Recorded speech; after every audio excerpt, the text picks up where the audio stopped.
Hello Toy Collector fans, Universal Toy Collector here and welcome to the channel. And welcome to another episode of My Collecting Life, the series where I get to speak to you, members of the toy collecting community, about your own personal collections, finding out what got you into collecting in the first place and what gives you that toy collecting buzz.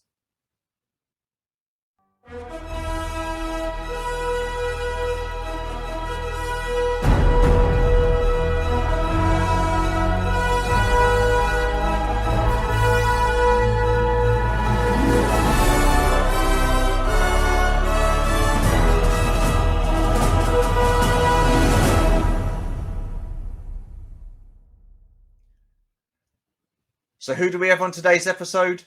Well, why don't we find out? Let's take a look at some of his collection in a musical montage.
Wow, what a fantastic, unique collection that is.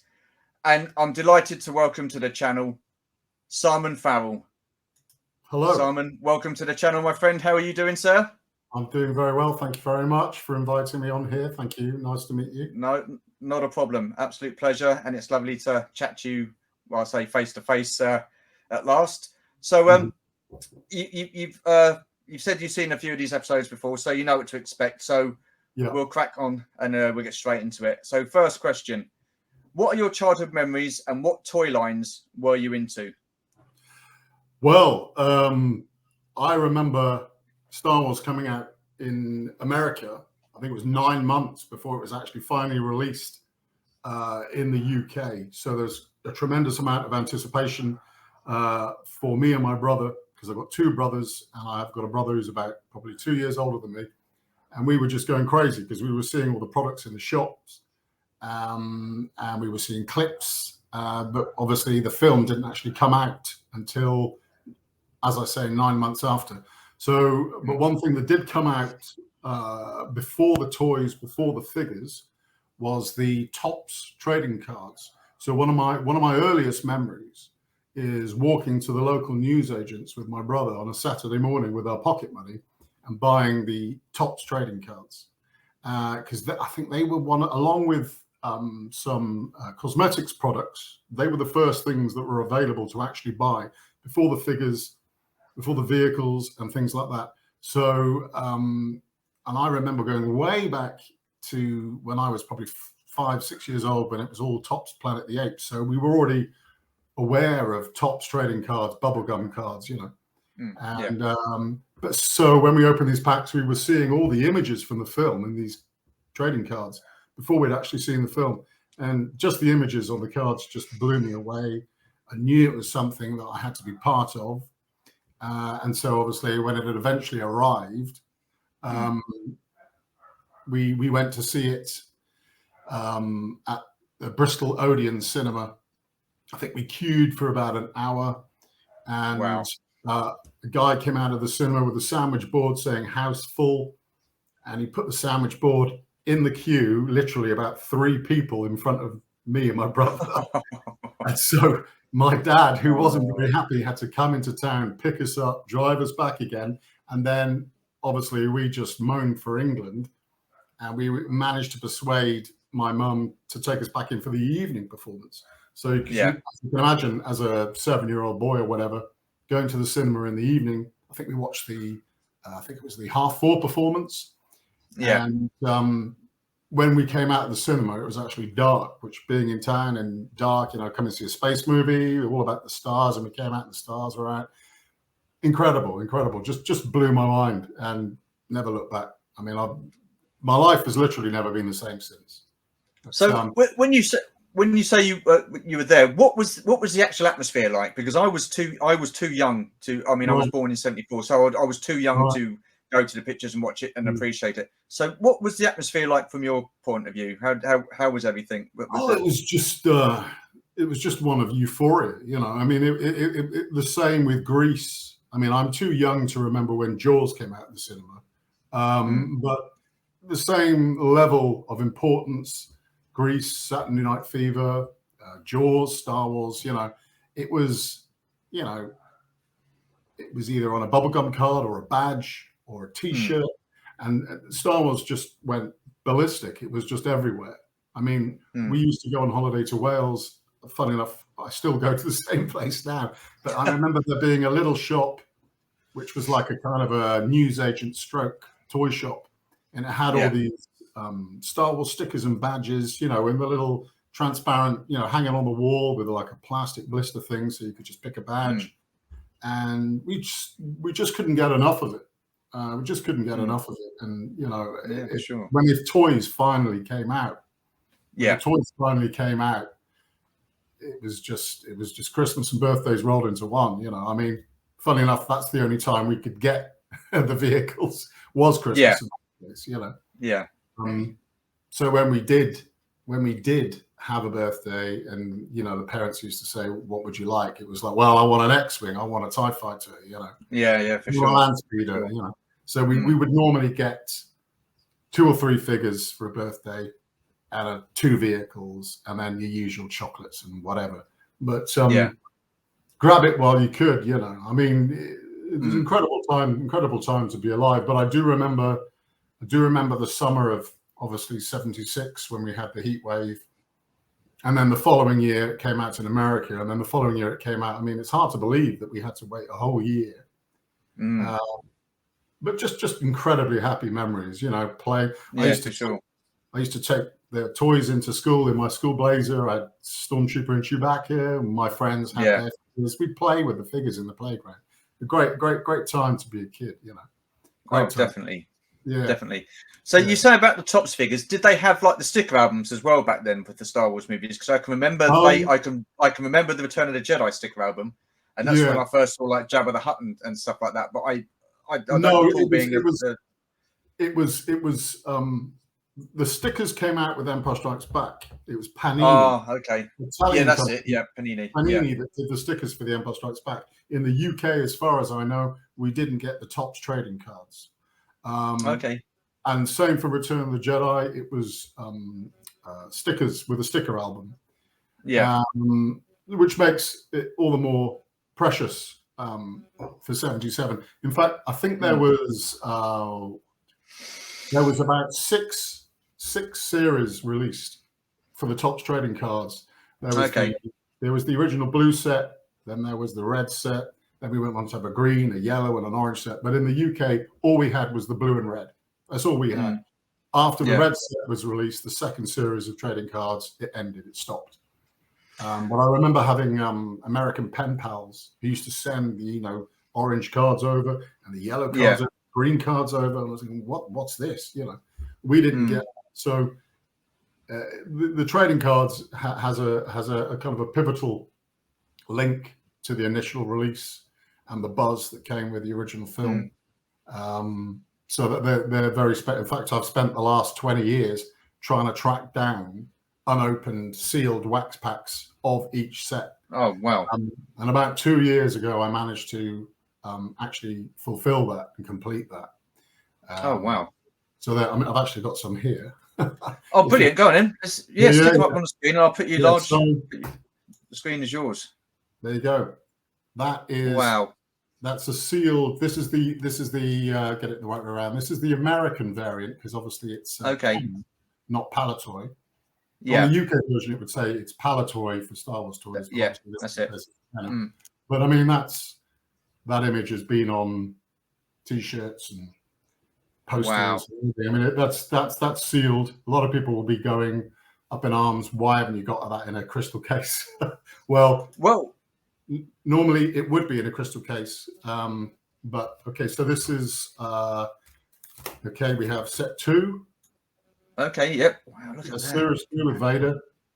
So that was released in the UK, and then we get on to the ones that weren't released. Okay, this is the green series. Wow. And I mean, these are all, as you can see, sealed, completely sealed. That is phenomenal. I mean. I was very, very lucky to get some of these from people who knew they were valuable, but they didn't know how valuable they were. For example, Series 1 went on eBay the other. I was watching it purely out of interest. I've actually got a couple of these sealed. I've got another couple upstairs, but went for £200. Wow. And it doesn't really surprise me that these things are going for this price now. I paid considerably less. I think, but I got lucky. I actually bought one pack off a lady on eBay, which was this one. Okay. And I said, do you have any more? And she said, oh well, I've got one, a black one with C-3PO on the cover. And I was just okay. Can you fair enough. You listed it this afternoon, and she said, "Yeah, okay." And I think I got it for the same price I paid for the other one. But wow. So the cards inside, then the blue ones, are they the ones that got the blue outline with the stars, white stars over them? Yeah, they are.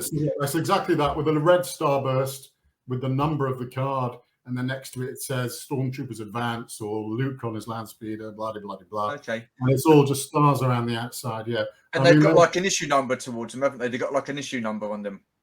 Yeah, they've got the card. So, I think I can't remember exactly how many's in the set, but well, I funny enough, I was watching a guy called Action Figure Grader on YouTube the other day, and he was going through some cards and stuff like that, and there was a Luke Skywalker on a blue back card with the white stars.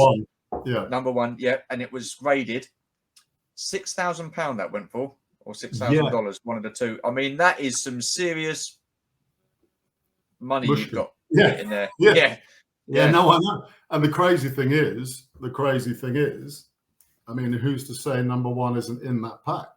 But I'm not going to open it. But have you ever been tempted to get them graded, looked at and graded, or you quite happy with them just sitting there like that? Well, there are, for example, this one, which I paid. I bought this quite recently, a couple of months ago, in fact. I paid 3 times as much for this one as I did for that. Wow. Whereas this one is probably worth 10 times as much as that one. I was slightly disappointed that it wasn't included in the description in the listing that the bubblegum strip on the front is completely destroyed. You can feel it. It's all in bits. It's just basically dust. But can't complain about that. These things are 45 years old. It's the way it goes. Sure. You can feel that the bubblegum strip is completely intact inside. Wow. So, I mean, as I said, this is normally in a crystal case. I got it out to get rid of the reflection because I've got lights pointing at me and everything. Yeah. If I got this graded, I'd be very confident this probably would be worth about 200 plus. But I'm not going to sell it because I couldn't replace it. No, exactly. Yeah. No, I couldn't replace it. I mean, I spent, I got the collecting bug again back in probably 2002 because I had a Darth Vader with his original cape and original lightsaber, and I had Chewbacca with his bowcaster, the Stormtrooper, Han Solo, but that's all I had. And I thought, I've got to complete this first 12 again. And on eBay back then, you could get original weapon with an original figure for 5, 6, 7 quid. Yeah. Those days are gone. So talking about that, I'm guessing that you never kept any of your original Star Wars figures. Then you haven't got any of those at all. No, I have. You have. Oh, you have. Okay. I kept the bare basics. I had I've had my original R2, solid dome R2, stickers shot, gone. You know, overplayed with. My original 3PO. I've got my original Stormtrooper, Darth Vader, Chewbacca, and Han Solo. So what I did was I went all out to try and create the first 12 again, including those.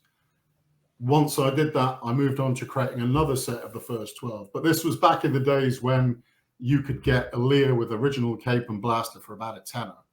We're talking 20 years ago. You just can't do that now, as I'm sure any collector will know that without me having to tell them. I mean, the weapons, the accessories themselves go for 3 times the figure does, and that's just the way it goes. I actually was for a while buying and selling figures and actually making a big profit just from doing that. So I would just cast the net. I would buy 10 Stormtroopers, and you'd think, God, you know, how is it that white, that minty, and it has a rare coup on the back, country of origin. And it has its original figure. You float test it, whatever. It's great. And I would, I think I eventually ended up with what I would consider 5 sets of first 12 gradable figures. Which have since been sold on to collectors. I've kept my what I would consider my favorite, not simply because the condition is best, but because it includes the figures from my childhood. But I mean, back then we really looked after what we had, because you know, you didn't want to drop it down a drain or lose it in a bush. That's a lot of people with Jawas. You know, that's one reason I have a theory why Jawas are so expensive now, because they're small and they're brown. Everyone just lost them because you dropped them in the you never find them. That's it. They're gone. So obviously I've picked up that Star Wars was your favorite toy line. So I picked that up.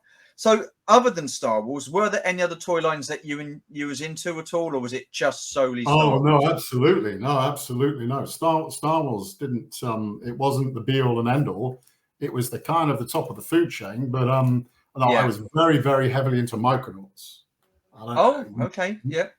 Airfix. It was distributed in the UK by Airfix, and I love Micronauts. I think the Christmas before Star Wars hit the cinemas, we had Airfix. I had the Time Traveler, Acroyear. I had the Microtron. They were interchangeable. They're like a cross between Star Wars figures and Meccano, basically. It was the interchangeable world of the Micronauts, and funnily enough, was featured as a comic strip in Star Wars Weekly. So the two were linked for me anyway. I wish I have since collected Micronauts since, and I do have a small selection of Micronauts, a lot straight from Japan. But no, I've got a very, very soft spot in my heart for Micronauts. I mean, we had I don't know if you have there was obviously Action Man, Before Star Wars came along, it was Action Man. I have two older brothers who both played with Action Man. Action Man has a part in my childhood. What else? Obviously, all the kits, Airfix kits. Airfix had a big part. I think and also Fisher Price Adventure People. There was a space. Wow, God, yeah. I mean, that's going back to the early '80s.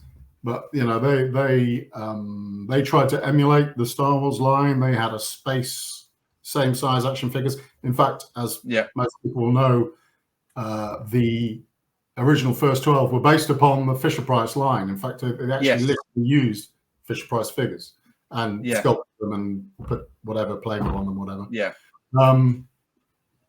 So definitely the Micronauts. Also Action Man, Fisher Price Adventure People. But I think when we reached 8 years old, every time a birthday came up or Christmas came up, you just wanted to get as much Star Wars stuff in as you could. Definitely. I remember those days brilliantly.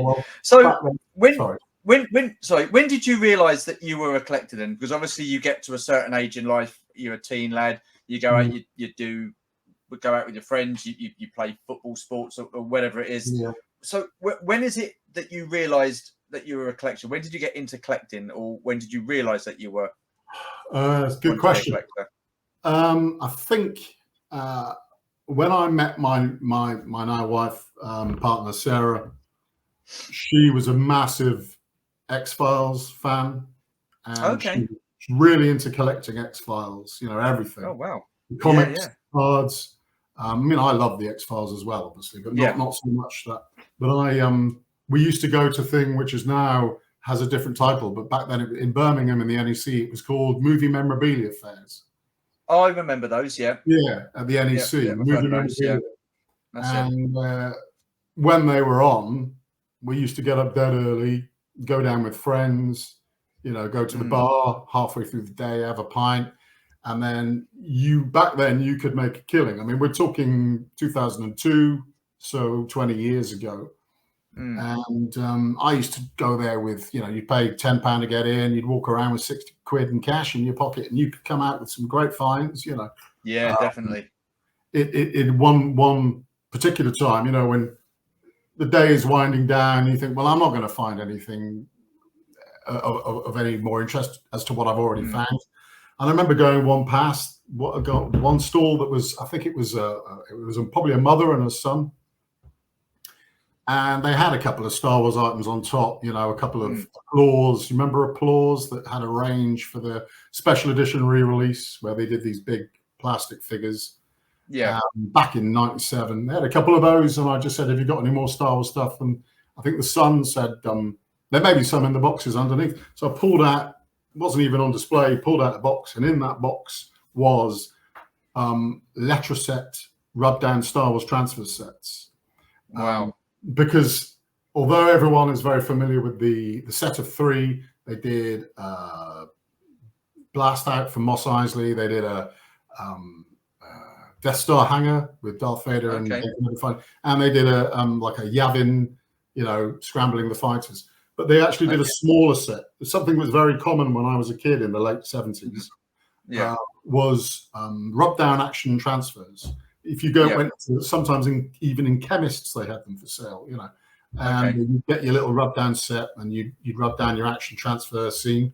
But Star Wars did a set and there was 13, and they had 12 of them in there. And the guy, I said, "How much each?" I said, "How much each?" He said, "Oh, £2 each." So I bought all that they had, and they had 12, but they didn't have number 13. And that was 20 years ago, and I'm still looking for number 13, you know. But if I hadn't seen that stall, if I hadn't pulled out that box, I wouldn't have anything in them. And they're a prized part of my collection because they're so rare and they're so desirable. I think somebody was selling them in France. Funny enough, not a French version, still the UK version, and they were going for £48 each, even rubbed down, even used, you know. And I went for number 13, which was the Battle of Yavin. And I was outbid in the last couple of seconds. And I haven't seen one since, and that was probably 6-7 years ago. So Wow. the hunt goes on. Yeah. But whether you attain what you need is another matter entirely. But the hunt goes on. But a large, as you can see behind me, a large part of my collection is helmets. I'm pretty obsessed by helmets, mainly going back to the fact that back in I think it was 1979, all I wanted was a Stormtrooper helmet. That's all I wanted. Yeah. There was none available. Back in the 70s, you could buy a cut-out paper mask from Lion's Made, and that was it. But we you would dream about having your own Stormtrooper helmet. And I remember my mum saying, well, your granddad's coming down for your birthday. With his birthday money and my birthday money, we'll take you to a place in Bristol, which was a fancy dress shop. And it was a very, very high, steep Victorian street called Christmas Steps. So we used to call it the Christmas Steps shop. So you'd walk away up to the top, very Dickensian, And in there they had your Creature from the Black Lagoon mask, your Frankenstein, all these classic horror. And on the top shelf behind the counter, they had the Dom Post range, which I'm not sure was quite limited. I think they did Chewbacca, C-3PO, Stormtrooper, Darth Vader. I think that was it. I think they only did 4 masks originally. We're talking back in '78 when the first film came out. So I had my birthday money off my mum, and I had this money off my granddad, and I went in there thinking, like, walk out with one of these full head helmets. And even back then, even back in 1979, when I was just a kid, they were still about 70 quid for a Dom Post helmet, which is, as you can imagine, back in 1979, it's a lot of money. And I remember my granddad going, what? And just saying, forget it, I think with the combined money, I fell short by about 20 quid and had to leave without the helmet. And as you can imagine, I was a very gutted 8-year-old boy or whatever. I can imagine. So the first thing I did back in 2007, when my brother, who's also a massive Star Wars fan, tipped me off and said, Master Replicas are selling off their stock because they had their license removed from Lucasfilm. Okay, right. And they panicked and thought, well, we've got to sell all this stuff while it's still legally okay to sell it. And they reduced their Master Replica Stormtrooper helmets to, I think it was 59 quid. So the first thing I did was just, and that was back in the play.com days, And so my brother got one, I got one, it arrived. And then my helmet collecting just took off from there. Well, if I've got a Stormtrooper, I've got to get Darth Vader. If I've got to get Darth Vader, I've got to get a TIE Fighter pilot and so on and so forth. And so, my hand in hand, my collection is basically vintage 1978 and helmets. I used to collect ESB and Return of the Jedi as well, but purely for space reasons, I can't store this stuff, I just wanted to center upon just vintage 1978 and helmet. So sorry. I was going to say, so I was going to ask you what your first helmet was and what got you into helmets, but you've already done that. So how many helmets do you actually have? And I mean, I can see you've got a couple in the background there, and you've got some Clapperboards in there. Do you want to? Yeah. Do you want to explain those? Yeah. Okay, I'll grab one. Excuse me. Sure. No problems. Yeah. Well, this is something I started doing, funny enough, during lockdown, or just before, which was setting myself the challenge of recreating movie clapperboards on these blank clapperboards that you can buy. These are all completely hand painted. Even the stripes are painted, because back then they were what they call left-handed clappers. Now everything's right-handed. Don't ask me why, I don't know. Yeah. But there's just an example. But what I do is I hand paint these. This is paper tape, because obviously each day they would have a new date. So they would rip the paper tape off, replace it with the new date. And then the only thing to get around, the only problem to get around is obviously the information is written in chalk, which they would just rub off every day. But obviously, I don't want this to rub off. So this is done in acrylic paint, and then it's detailed with real chalk dust. But it's permanent; it won't come off. So wow. That's just what I've been doing for the last 3 years, I think. Wow, that is awesome. Thank you very much. Yeah, no, there's a big demand amongst collectors because they want an ESB card, and they to go with their Boba Fett helmet. So there's wow, look at that. Hang on a minute, I've got to get that on the screen. I've got to give you the screen time there. Look at this. Wow, absolutely phenomenal. This is just a bog standard black series, but I've improved it with a bit of silver and acrylic because the some of the weathering, the detailing left a little bit to be desired. So this is kind of an ongoing project. I've just added a bit more information. It looks fantastic, really good. Wow. Thank you. Yeah, I mean, I know there's others available, but I mean, it's just incredible that things like Black Series helmets are available because although they're very slightly undersized, but then again, they are a toy. I mean, here, if you'd like to see, this is another example of course I would. Yes. Yeah. This is a Sand Trooper helmet that I have actually weathered with real oil. It's been sealed in with an automotive lacquer. Probably doesn't do it justice with light, but that's been rubbed down with real sand and oil, and that was a clean, pristine helmet when I got it. This is by, as I said, SW Movie Props. This is the guy based in the UK who I really highly recommend. He will make. I mean, I actually asked for. I said I really want a highbrow on this one, like really high. Yeah. He delivered. That's probably my favorite Stormtrooper helmet. I'm a big Stormtrooper helmets in general. I'll never tire of seeing them. I'll never tire of seeing them.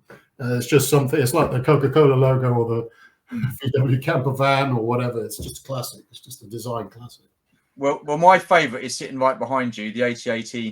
Oh yeah. Other side. There he is. Look at this. Look at that bad boy. Okay. I don't know what it is. I just absolutely find that is amazing. I just wow. Yeah, it is. Wow. I was very, very fortunate to be able to receive one of these because I knew he was only making a limited number.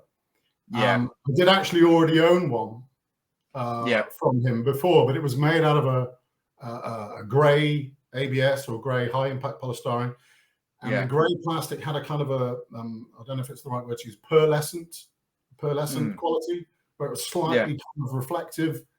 And he said to me, look, I will be making a limited run where they will be black ABS and they will be sprayed with the same retired automotive grey that they used in 1979. And he said, it will have real greeblies on the back here. That is a real pillbox. I don't want to force it, but that's not a resin cast greebly. That's a real stylus box or pillbox, which is what they used back in the time. The version I had before didn't have the oxygen cylinders or the tubes on the back. But, if you want to go for that, and you can see it's got an adjustable builder's helmet cradle in there. Yeah, look at that. Fully wearable. It's good to go, and you can see obviously inside. It is actually black on the inside. Yeah. Wow. Absolutely phenomenal. Yeah, I mean it's wow. This is I mean it's such a lovely thing to own. I never really dreamed when I first bought my first Stormtrooper helmet. I didn't think I'd be having stuff like this in my collection, but it's if it's out there, I've got to get it. Yeah, it's definitely. It's not available now.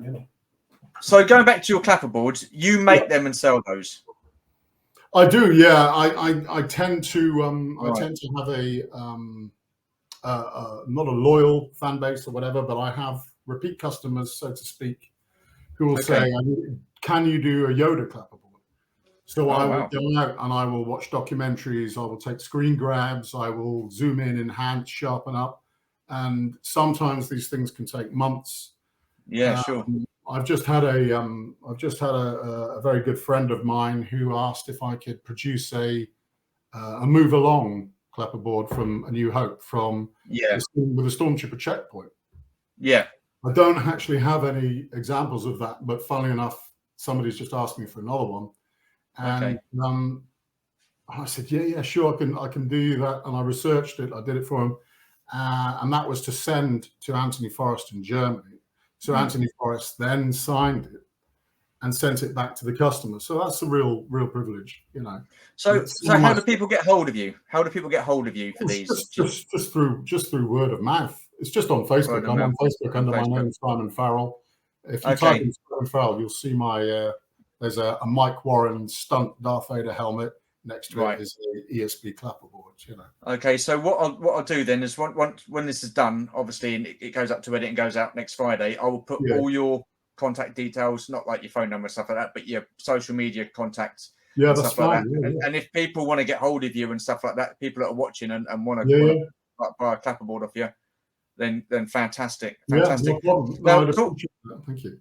No worries, man. No worries at all. I just think it's absolutely unique and fantastic, and no doubt I shall be contacting you at some point for a clapperboard.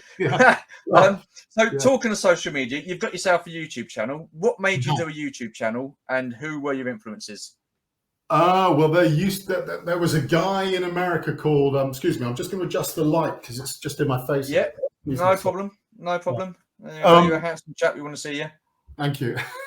Yeah. There was a guy who had a YouTube channel called Anthony Sevens. Okay. At the time I was new to YouTube. We're talking probably 10 years ago. And there was a guy called Anthony Sevens, and he had this great channel where all he did was everything was Star Wars. He was reviewing the new Ruby's Emperor's Guard helmet, and then the next week he was reviewing custom painted blasters by somebody who did this service for people, and he was just very enthusiastic, very positive, and it was a joy to watch. I thought, well, if this guy's doing this, because it was literally just point a camera, and he was like we are now, you know, there was no whistles or bells or anything, and I thought, well, this is very interesting to watch, and I was tempted to try and do the same thing myself. So I started doing sort of tuitions or step-by-step how to modify Nerf blasters and turn them into real props. And that went on for a while. And then I did when the Black Series Stormtrooper helmet came out, I did a review of the Black Series Stormtrooper helmet, a comparison review with the Master Replica Stormtrooper helmet. Yeah. And it got thousands of views in the first month, and my subscribers started going up. I always try to add quality content. If I haven't got anything to say, I won't say anything. Yeah. As a good indication of that is the last video I uploaded was my review of the ATAT helmet. That was the last video I did. I do have other videos planned, but I'm not one of these in-your-face guys with the auto-tune and all the gaps taken out, so it's in your face, you know. I try and have a more calmer approach, more realistic, down-to-earth approach. It's not for everybody. A lot of people want in-your-face stuff every week, guaranteed uploads. That's not me. With me, it's more a love of vintage. It's more a love of helmets. And I'm only going to bother you with my face when I actually have something to, to review. To review. I think I did the Black Series Wedge helmet. I did the Black Series Red 5 helmet. Then I did my new TIE Fighter pilot helmet. And it's only when I feel genuinely I've got something to say and something to celebrate, then I will do an upload. No, fair enough. I mean, look, listen, everybody's different. Everybody's unique in their own way when it comes to YouTube, and it's always difficult to set yourself apart from someone else. I mean, I've said before, I won't do reviews on my channel. It's not for me. Nothing wrong with the people that do reviews. I think there's a lot of good people out there doing fantastic reviews and stuff like that. But I've got to do something that I feel confident with, and my confidence is my mouth, where I like to chat to people and I like finding out things about people. That's why I'm doing this series, and I'm absolutely loving doing this series and talking to people and finding out their different stories and stuff. So. Yeah. But YouTube is very, it's like I say, you've got to set yourself apart from someone else and try and do something a little bit different and find a niche that you're happy doing. And awesome. So moving on to the next question, what is your most prized piece in your collection?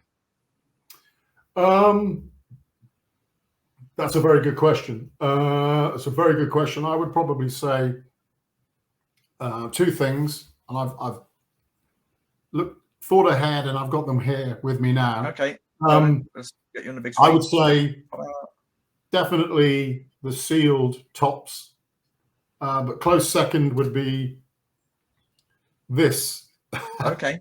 Which is a UK Helix. Helix released a modest range of stationery back in '78. Yeah. But these were pocket money things, you know. You're probably familiar with the pencil cases, which now go for hundreds of pounds. But this is my Stormtrooper manual, which is basically just a little notebook. But this is mine from childhood, and I never wrote in it. I wouldn't have dared. But so this is my Stormtrooper manual. That's the first ever item I ever bought from Star Wars. So obviously, and there's a lot of it's got a little space scene on the back. It's got a lot of sentimental value. So when did you buy that? What year was that? 1978. 1978. Yeah. When the first film came out, goodness. 1978. Yeah, and that's unused. Look at this. Wow. Yeah, unused. Back then we didn't. You know, if we could avoid using the things that we were given, we wouldn't, because you know, even back then we knew that you know, these things had a real value to them. So we were very careful with them. Obviously, we played with the toys. Obviously, you know, I mean, I've got a couple of things here which are from my childhood. Well, one of them is the other one is an addition. So now this is from a UK company called Clearo. And they did bubble baths. Okay, so you've got a really nice, simplistic, lovely kind of electric blue R2D2 head there. And believe it or not, these came out before the figures, so that's the first 3D available thing of Darth Vader. So that these actually were released before the figures. He's got a great little, you know, look at that. Oh yeah, shampoo bottle inside. I had these as kids, as a kid rather, and along with the same range were these soaps. Oh my goodness! And my brother got C-3PO, and I got R2D2. I have since procured or whatever the word is, a C-3PO to go with my, but I never used the R2D2. I never used it.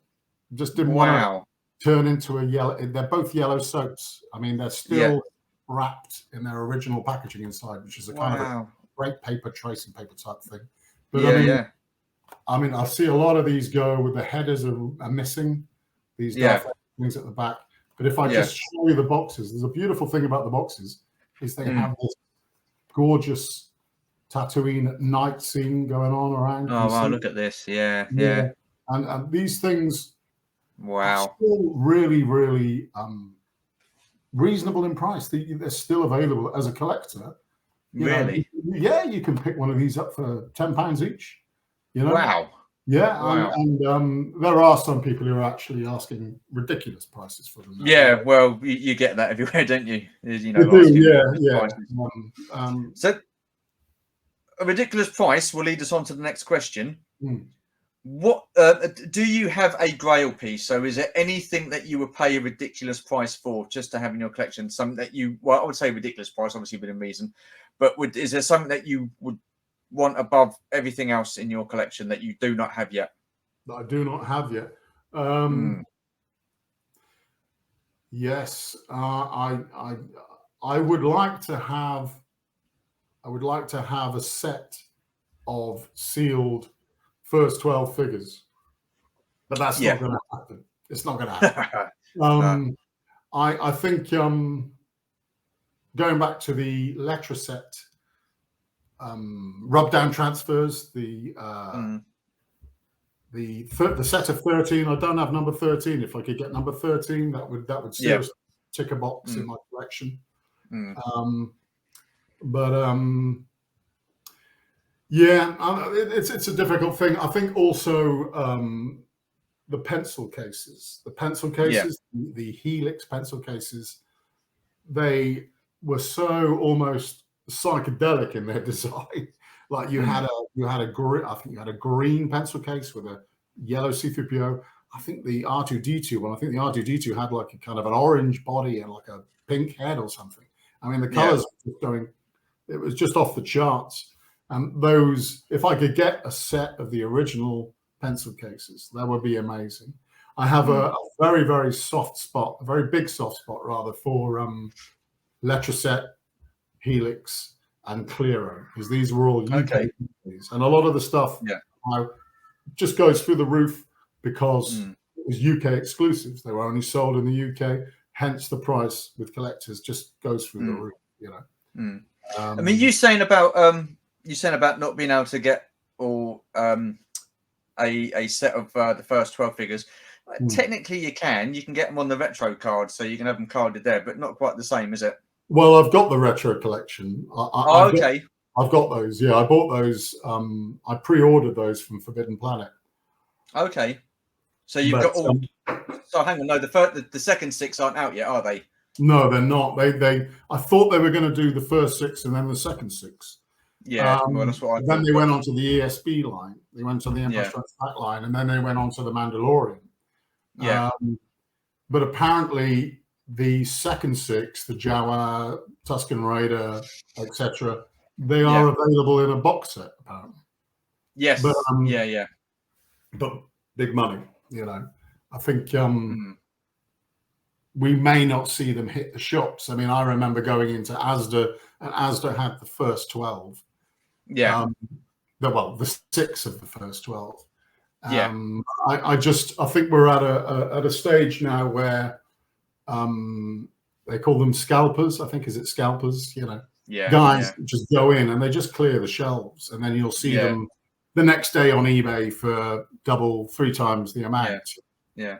You have to be there literally as they're box cutting the boxes open to put them on the shelf. You know, it seems to be the way that things are going. You know, no, go on. Which is a tremendous shame because my son, who's 9 years old, has been a very big Star Wars fan ever since he saw The Mandalorian about 3 years ago. Yeah. And he says, "Oh, can you get me this? Can you get me that?" And you think, well, it's just not going to hit the shelves, you know. You're not going to see it. I mean, he really wanted the new Boba Fett figure from Series 2 of The Mandalorian. You know, when he looks different. We just never saw it. So they did have it apparently, but we just didn't get there in time. So, you know, I think at the end of the day, I mean, I have unopened figures, which I like to display, but I also think, you know, toys are for playing with as well, you know. Yeah. And just rip that blister off and let your kid play with it, you know. Yeah, definitely. Yeah. But I have a lot of I'm sure you've heard of Funko Action Reaction. Yeah. You know, the Funko figures. Now the Alien range, I'm a big one thing. Yeah, I mean, when back in '79 when Alien came out, we were just amazed by Alien. No chance of obviously seeing it at the cinema because I would have had to wait another 10 years. we had the Alien photo novel, we had the Metal Hurrent or Heavy Metal comic adaptation. So we had the LP, the original soundtrack, the music by Jerry Goldsmith. So we were very very obsessed by Alien as well. I think we used to play Alien at night. Wow. Down at my parents' allotment. So yeah, very happy memories. But I am now collecting the Funko Action Reaction Alien series, and I've got most of the main characters. I think I've got Ash to get and Dallas to get, but I've got different variants of the Alien figure. But I mean, they're just a joy to behold. I mean, the way that they've recreated that kind of minimalist retro look, because they did have a figure line set to be released. I mean, I know they released the huge Kenner Alien back in '79, but I think that was it, because they must have pulled the plug, because they said, well, children can't see the movie. They're not allowed to see the movie. No, exactly. Yeah, it's an R-rated movie. Why release toys? It's like releasing toys for The Exorcist or something. Yeah. Well, definitely. But I mean, so was Alien your favorite out the franchise? Do you think it should have just stopped at Alien, or you happy with the? I absolutely love Alien. Alien is in my top 5 movies. Will be forever. Aliens, a great movie. Took it to a different level, because obviously it was Jim Cameron, so it was a kind of a more action related. But after that, I can take it or leave it, to be honest. I mean, Alien 3 has got its merits. It's a good film. It's got some moving moments. I think all of them have their moments, but you know, we're talking about Ridley Scott here. The guy is a masterpiece. Correct? The guy's a genius. We're talking Blade Runner, The Duelists, Alien. Some of my favorite movies ever. So, I mean, Alien, I think in the 70s, Alien and Star Wars are landmark figures of filmmaking. So you say you like Ridley Scott then. So what about the Prometheus and is it Covenant? Covenant, yeah. Did you like those? I like the atmosphere. I like the atmosphere of Prometheus. I could see where he was going. He was going back to the origins, obviously. I did like Prometheus, not so much with Covenant, mainly because I thought Covenant was too similar to Prometheus. It didn't really bring much more to the table than Prometheus did. But I did like Prometheus as a film. I always found the space jockey very, very mysterious, very intriguing, and quite disturbing. It's a part of before we actually see the creature, the part with the space jockey when John Hurt goes down into the pit with the eggs and the laser and the mist and everything. It's such a eerie, beautiful piece of filmmaking. Oh yeah. But one thing I always thought, and I was told at the time, and I still believe in this, is that when you see the space jockey's chest bursted out from so that's when the facehugger came out. So the baby alien came out. So he was sending a warning. So I mean, obviously with Prometheus, they kind of turned that around and made what they call what do they call the characters? I've forgotten now. It's not the creators. It's the giant creatures, the one that was in the space jockey chair. There's a word for them. I can't remember either. I like what they did with it. I do like it. I do like Prometheus. But for me, Alien is the original. Alien will always be the best. I mean, you can't. Oh, without a doubt, yeah.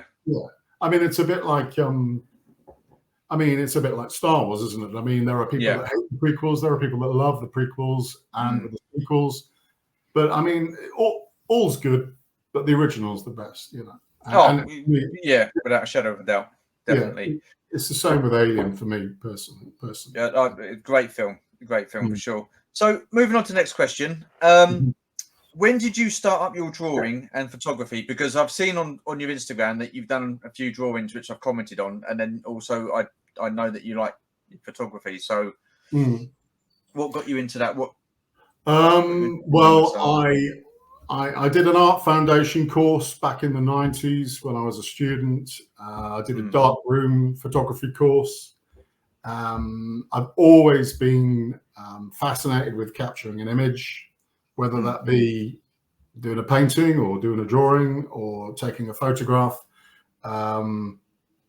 I've been drawing since 1978. I mean, we used to draw as a kid. There were no tablets, there were no Xboxes or PlayStations. There wasn't even any Betamax or VHS. So we would either do letter-set rub-down transfers, or we would draw.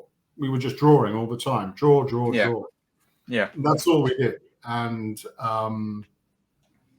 subsequently, my brothers are both very talented artists. I had a lot to compete with. So, I was always drawing. They were drawing. And at school, it would be, can you paint Iron Maiden on my bag and la, la, la, la. So just always drew. I ended up getting a job as a cartoonist in a comic back in the 90s. Oh, 90s. Wow. Yeah. There was a rival comic to Viz, which was called Blag. Okay. It didn't last very long, but I was one of the cartoonists in there. I also worked as a graphic designer for 8 years. And anybody that had a job, it was basically advertising for companies. So if there was a new restaurant that opened that was called Gandhi's and they wanted an illustration of Gandhi, there was no clip art. There was no clip art for Gandhi. So one of the other artists would come to me and say, "Can you draw me a picture of Gandhi?" So I'd spend the afternoon drawing a picture of Gandhi, and I was good to help him out, good to help the company out, the restaurant out, or whatever. But I've always drawn. I'm still drawing to this day. Occasionally, I'll get somebody from the 501st who says, "Will you draw me in my armor? Will you do a portrait?" So we're talking 3 or 4 or 5 days work.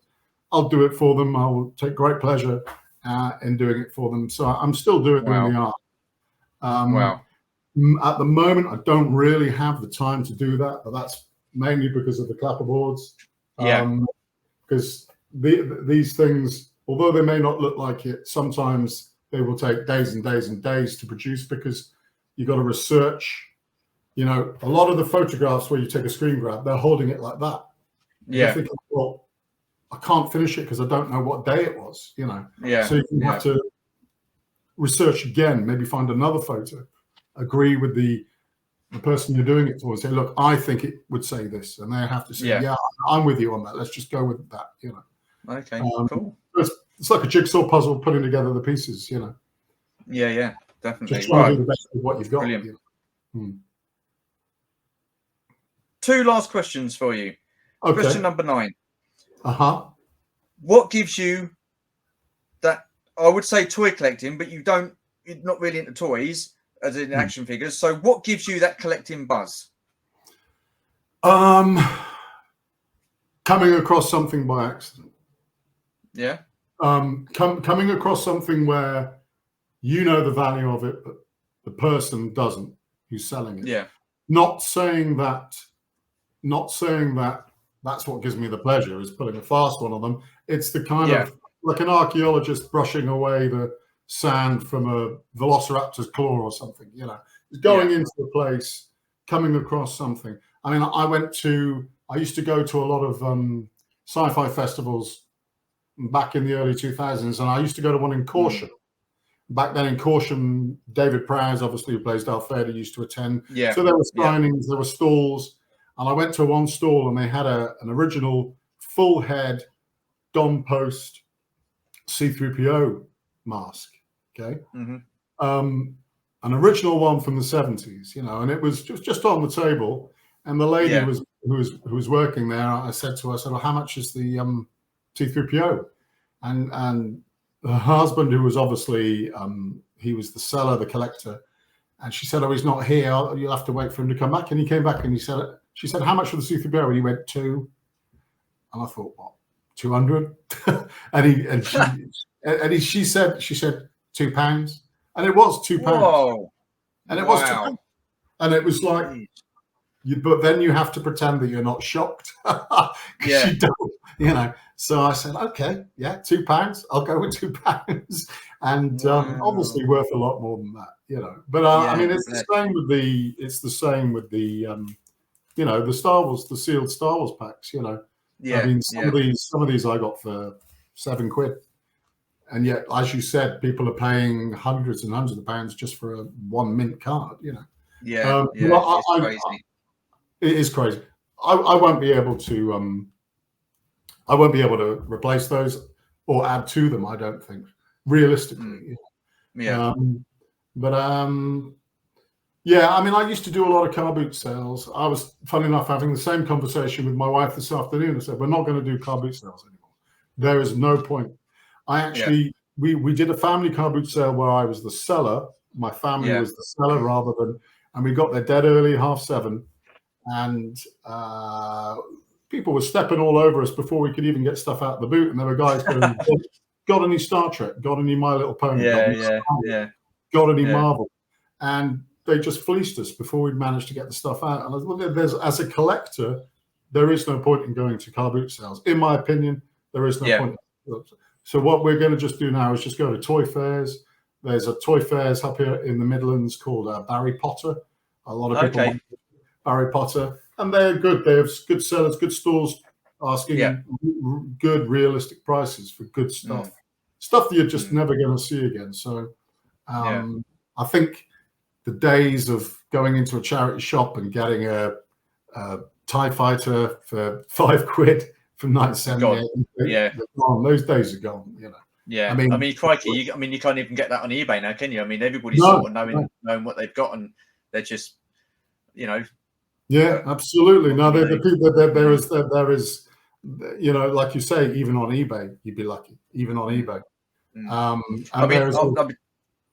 was going to say I was lucky. I got all my Star Wars figures before, all the original vintage ones before prices sort of went up. I mean, I paid a bit of a price for like a few of them. I've still got about 9 to get to complete the 96, which is part of the last 17.